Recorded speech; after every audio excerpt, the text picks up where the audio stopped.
Élu. Si vous vous demandez encore pourquoi tout prend plus de temps que prévu, je dois vous dire une chose avant toute chose. Ce n'est pas une punition. C'est la preuve que Dieu prépare quelque chose qui dépasse vos capacités. Ce n'est pas un hasard si vous entendez ceci. Une confirmation spirituelle vous parvient en ce moment même, à travers ces mots. Et les 5 signes que je vais vous révéler aujourd'hui ne sont pas une simple liste de conseils pour vous réconforter quelques instants. Ils constituent l'explication, la véritable explication, de la raison pour laquelle ce retard que vous ressentez physiquement n'a jamais été un abandon spirituel. Et je vous demande de rester jusqu'au bout, car le 5e signe est le plus important de tous. Il révèle pourquoi cette période d'attente était en réalité indispensable. Sans elle, vous risqueriez de ne pas être prêt à recevoir ce qui va arriver. Avant de poursuivre, je vous demande une seule petite chose. Si vous avez déjà reconnu ce mot, merci de cliquer sur « J'aime ». Ce n'est pas qu'un simple clic, c'est un acte de foi, une façon de dire « Je choisis de croire que cela me concerne », même avant d'avoir tout compris. Et si vous n'êtes pas encore abonné à cette chaîne, abonnez-vous, car ce que Dieu révèle ici ne s'arrête pas à ce mot. Il y a encore beaucoup à venir pour ceux qui sont prêts à persévérer dans l'attente. Mais avant de poursuivre, j'aimerais vous poser une question. Vous êtes-vous déjà demandé pourquoi l'attente est si longue précisément dans les domaines où vous souhaitez le plus voir des progrès? Avez-vous déjà eu le sentiment d'être oublié au moment où vous aviez le plus besoin d'une réponse? Ce n'était pas un manque de foi, ce n'était pas un retard de Dieu, c'était un temps de préparation. Mais il y a une différence entre attendre le moment voulu par Dieu et comprendre ce que ce temps façonne en vous pendant que vous attendez. Le programme Transformation totale de l'élu a été conçu précisément dans ce but. Vous aider à transformer chaque période d'attente en discernement, chaque silence en profondeur et chaque « pas encore » de Dieu en préparation consciente. Il comprend 5 modules, un plan pratique de 30 jours, 50 affirmations inspirantes pour vous accompagner durant cette période d'attente et 2 bonus exclusifs, le tout au format PDF envoyé directement à votre adresse e-mail. Il n'est pas nécessaire de tout comprendre du calendrier divin pour commencer. Il suffit d'être prêt à se préparer pendant l'attente. J'ai laissé le lien dans le premier commentaire épinglé. S'il est toujours disponible, cliquez dès maintenant et réservez le vôtre. Car continuer d'attendre sans se préparer n'est pas la même chose qu'être prêt, et ignorer ce qui naît en vous maintenant peut retarder davantage ce que Dieu a déjà décidé de vous donner. Permettez-moi maintenant de vous emmener un instant au cœur de votre propre histoire. Avez-vous déjà passé des nuits à vous demander « Seigneur, combien de temps cela va-t-il durer ?» sans obtenir la moindre réponse? Avez-vous déjà vu d'autres personnes recevoir exactement ce que vous espérez encore? Un mariage, une opportunité, une réconciliation, une reconnaissance qui vous a toujours fait défaut, et il n'était pas facile de leur sourire, alors qu'au fond de vous, une petite voix vous suppliait « Et moi, Seigneur, quand est-ce que ce sera mon tour ?» Avez-vous déjà été trahi par la personne en qui vous aviez le plus confiance, précisément au moment où vous aviez le plus besoin de son soutien? Avez-vous déjà ressenti cette étrange solitude, ce silence qui semblait avoir recouvert le ciel, comme si Dieu avait cessé de répondre?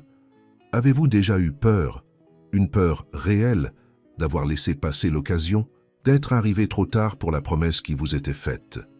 Et peut-être, dans un moment plus sombre, avez-vous pensé « J'ai trop prié, trop attendu, trop cru, pour rien ». Vous avez subi des épreuves qui semblaient le confirmer, des injustices qui semblaient de prouver que vous aviez été laissé pour compte. Et le plus épuisant, ce n'était pas la douleur elle-même, mais le fait de continuer à avoir la foi sans voir le moindre changement. Je vous prie d'écouter attentivement. Il ne s'agissait pas d'oubli, mais d'alignement. Ce que vous avez pris pour du retard était une protection contre quelque chose que vous n'étiez pas encore prêt à porter. Et ce silence qui vous pesait tant n'était pas celui de quelqu'un qui avait été abandonné. C'était le silence de quelqu'un qui se préparait en secret.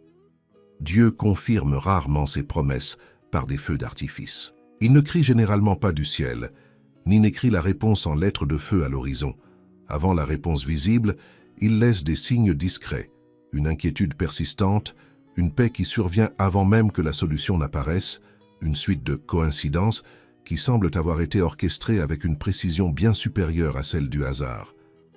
Et c'est précisément ce que je veux vous montrer maintenant. 5 signes, 5 confirmations silencieuses que Dieu ne vous a pas oubliées. Je vous demande d'écouter attentivement les 5 jusqu'au bout, car le 5e expliquera pourquoi tout cela, tout ce temps était nécessaire. Avant d'aborder le premier signe, j'aimerais vous demander une chose simple. Si vous vous reconnaissez déjà dans ces mots, écrivez-les en commentaire. Je ne suis pas en retard. N'écrivez pas cela pour convaincre qui que ce soit. Écrivez-le comme une déclaration devant Dieu, affirmant que vous choisissez de faire confiance à son timing plutôt qu'à la peur qui vous habite. Voilà qui est mieux. Allons au premier feu. Signez-en un. Vous portez toujours la vocation, même fatigué. Plongez un instant au plus profond de vous-même. Malgré tout ce que vous avez traversé, malgré les nuits blanches, malgré les trahisons et le silence pesant comme une pierre, le désir de croire est toujours là. Le désir de prier, même quand vos prières semblent vaines. Le désir de chercher Dieu, même quand vous n'attendez aucune réponse. Il faut que tu comprennes une chose. Si Dieu t'avait abandonné, ce désir se serait éteint depuis longtemps. Il se serait éteint silencieusement, comme une flamme privée d'oxygène. Mais il ne s'est pas éteint. Il est toujours là, peut-être affaibli, peut-être las, mais bien vivant. Et ce n'est pas un hasard. C'est la première preuve qu'il est toujours avec vous. Car l'appel qui continue de vibrer au cœur d'une personne épuisée n'est pas une résistance humaine, mais une nourriture divine. C'est le Saint-Esprit qui maintient en vie ce que vous auriez laissé mourir depuis longtemps. Ce n'est pas parce que Dieu vous a abandonné en chemin que vous êtes fatigué, mais parce que vous continuez à marcher. Et celui qui marche se fatigue, celui qui abandonne s'arrête. Deuxième signe. Le silence de Dieu a changé de nature. Ce signe est plus subtil et donc plus profond. Avant, le silence pesait comme une absence. Il pesait comme une punition. Chaque jour sans réponse semblait confirmer un peu plus que l'on vous avait peut-être oublié, mis de côté, ignoré. Mais attention, sans que vous puissiez l'expliquer précisément, ce même silence a commencé à prendre une autre dimension. Ce n'est plus le silence d'une porte qui claque au nez. C'est plutôt le silence d'une pièce qu'on prépare en secret, le genre de silence qui précède une surprise, pas celui qui suit un refus. Vous ne l'avez peut-être pas encore exprimé, mais quelque chose en vous a déjà ressenti ce changement. Une paix étrange s'est installée là où régnait auparavant l'angoisse, et cette paix est inexplicable, car rien n'a encore changé. Ce qui a changé, c'est ce qui se trame en coulisses, car Dieu œuvre bien plus souvent en coulisses que dans les apparences. Ses plus grandes œuvres ne se sont jamais déroulées en public. Elles se sont accomplies en secret, dans le silence, tandis que tous croyaient que rien ne bougeait. Et si vous ressentez ce silence se transformer en une force, c'est parce que quelque chose, quelque part, est déjà en train de se construire pour vous. Troisième signe, vous ne vous comparez plus comme avant. Vous voyez encore d'autres personnes obtenir ce que vous espérez. Cela n'a pas cessé. Les nouvelles continuent d'affluer.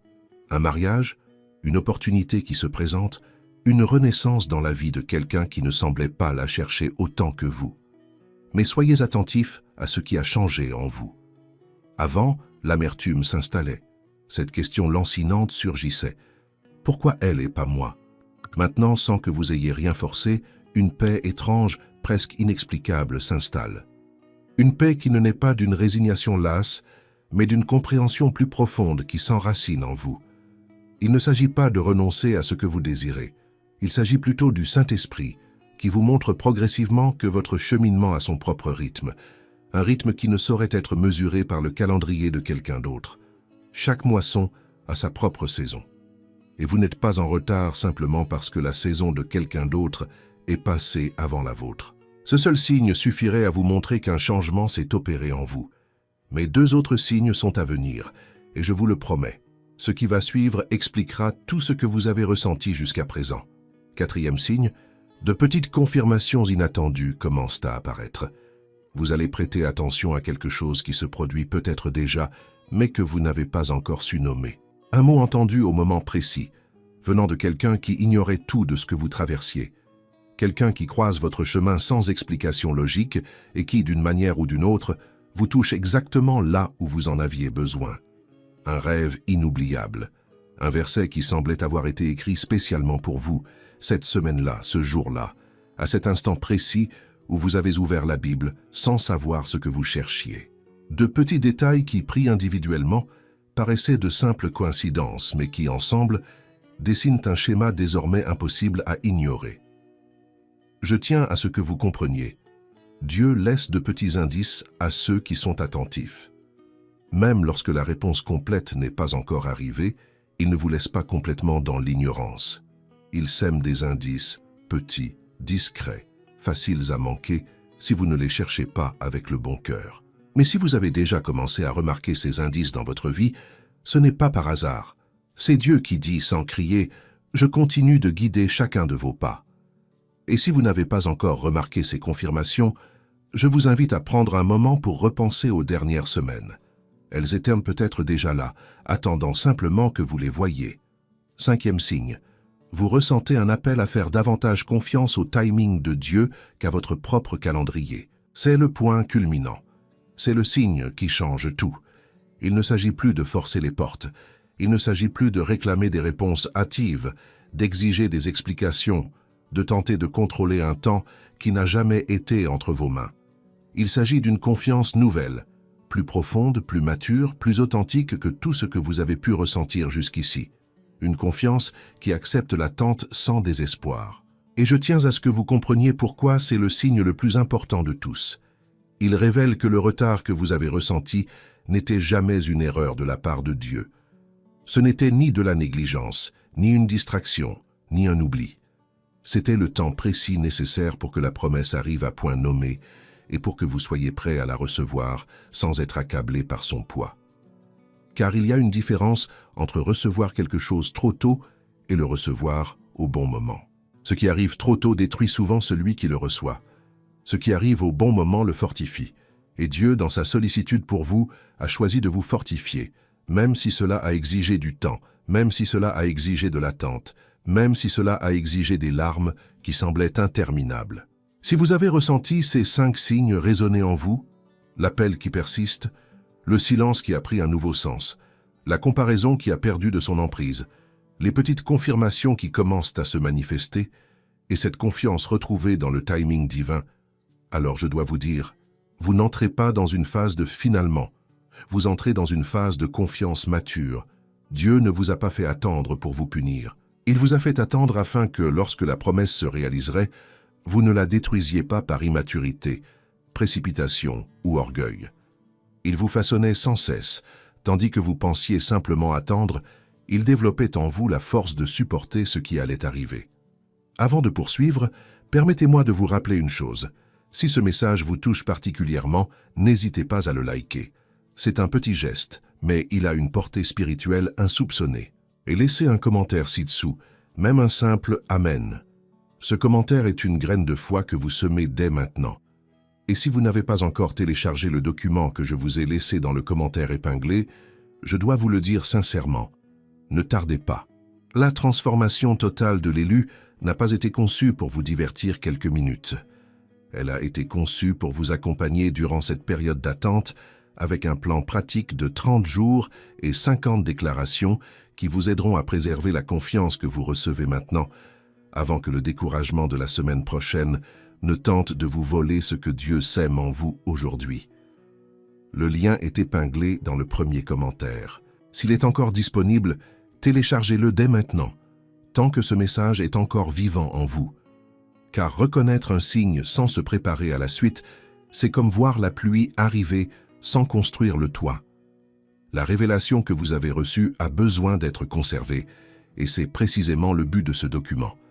Mais avant de vous offrir ce dernier mot, je dois vous mettre en garde contre quelque chose que peu de gens mentionnent et que je ne peux m'empêcher de vous dire. Après avoir reconnu ces 5 signes, après que le calme soit revenu en vous et que vous ayez commencé à faire pleinement confiance au plan de Dieu, la tentation ne vous attaquera plus comme auparavant. Elle ne se manifestera plus seulement par le découragement, par ce sentiment d'impuissance face à la situation. Elle changera de visage. Elle se déguisera en impatience. Cette petite envie de forcer une porte qui n'est pas encore ouverte, d'envoyer ce message que vous savez ne pas devoir envoyer, de tenter d'anticiper par vos propres moyens ce que seul Dieu peut accomplir au moment opportun.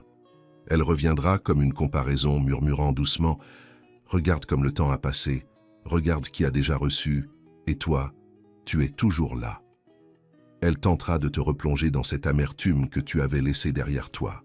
Et parfois, elle se manifestera par un désespoir silencieux qui te ramènera vers d'anciens liens, vers des chemins que Dieu a fermés depuis longtemps, des personnes qui ont déjà joué leur rôle dans ton histoire et qui ne font plus partie du chapitre à venir. Des portes qui semblaient ouvertes, mais qui n'étaient en réalité que des détours déguisés en raccourcis. Je vous demande de la préserver avec le plus grand soin. Cette confiance nouvelle qui naît en vous est précieuse, et c'est précisément pour cette raison qu'elle sera mise à l'épreuve. Préservez-la avec patience. Préservez-la par la prière, non pas la prière d'une urgence désespérée, mais la prière de celui qui a déjà décidé de faire confiance, même sans avoir vu. Préservez-la avec discernement, afin de reconnaître quand ce qui semble être une ouverture est en réalité un piège déguisé en opportunité. Et préservez-la par l'obéissance, car c'est précisément dans l'obéissance, même lorsque cela va à l'encontre de vos habitudes, que la promesse trouvera un terrain sûr pour s'épanouir. Ce n'est pas le moment de forcer les choses, c'est le moment de rester. Et si tout ce que j'ai dit jusqu'à présent a touché quelque chose de réel en vous, si vous avez senti, à un moment ou un autre de ce message, qu'il était écrit spécifiquement pour votre vie, j'ai besoin que vous fassiez une chose maintenant, avant de continuer à faire défiler vers une autre vidéo. Écrivez cette phrase en commentaire. Je ne suis pas en retard, je suis prêt.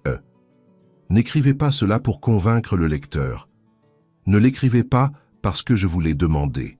Écrivez-le comme un acte de foi, une déclaration faite devant Dieu, affirmant qu'à partir d'aujourd'hui, vous choisissez de faire davantage confiance à son timing qu'à la peur qui a tenté de vous persuader qu'il était trop tard. Et si ce message vous a vraiment touché, abonnez-vous à cette chaîne. Non pas pour des raisons de chiffres ou de statistiques, mais parce que les prochains messages que Dieu partagera ici ne s'adressent pas seulement à ceux qui veulent attendre l'accomplissement de la promesse. Ils s'adressent à ceux qui veulent apprendre à marcher avec Dieu pendant cette attente. Il y a une différence fondamentale entre ces deux choses, et je crois que vous êtes déjà prêt à comprendre laquelle vous concerne. Avant de conclure ce message, je voudrais prier avec vous. Il ne s'agit pas d'une prière de façade, mais d'une prière sincère, celle de quelqu'un qui comprend pleinement le poids des épreuves que vous avez traversées pour en arriver là. Fermez les yeux, si vous le pouvez, ou baissez simplement votre regard vers l'écran, et répétez après moi à voix haute ou dans le silence de votre cœur, « Seigneur, j'accepte ce que tu confirmes pour moi aujourd'hui. Je renonce à la peur d'être en retard. Je renonce à la comparaison qui m'a fait mesurer ma vie au rythme des calendriers des autres. Je choisis de faire davantage confiance à ton timing qu'à mon propre emploi du temps. Je crois que ce que tu as promis arrivera au moment précis où je serai prête à le recevoir. Je n'ai pas été oublié. J'étais préparé. Amen. Observez un instant de silence après cette prière. Ne vous empressez pas de fermer la vidéo, ni de consulter la prochaine notification. Laissez ces mots résonner en vous, car les graines semées à la hâte germent rarement. Ô élu, ce que tu appelais un retard, Dieu l'appelait une préparation. Et ce qui semblait échapper t'attendait en réalité depuis le début. Avant de partir, aimez ce mot. C'est un petit geste, mais il a une portée spirituelle plus grande qu'il n'y paraît, car c'est une façon de dire « J'ai reçu ce message et je choisis de l'honorer ». Et si vous n'avez pas encore commenté, écrivez ci-dessous ce que ce mot a éveillé en vous. Votre témoignage pourrait être exactement ce dont une autre personne qui lit les commentaires en ce moment même avait besoin pour se rappeler qu'elle aussi n'est pas en retard. Et si vous sentiez le besoin de plus que ces mots, si vous ressentiez le besoin d'un cheminement concret pour traverser cette période d'attente sans vous perdre, les documents que j'ai partagés dans les commentaires restent disponibles, du moins pour l'instant. La transformation totale de l'élu a été conçue précisément pour vous accompagner durant ces temps difficiles, non pas pour vous donner des réponses immédiates, mais pour vous aider à développer jour après jour la maturité nécessaire pour accueillir ce que Dieu vous réserve. Et maintenant, avant de partir, regardez la vidéo qui s'affiche à l'écran. Elle reprend exactement là où ce mot vous a laissé. Et je crois sincèrement qu'elle a été placée sur votre chemin aujourd'hui pour la même raison que ce mot vous est parvenu.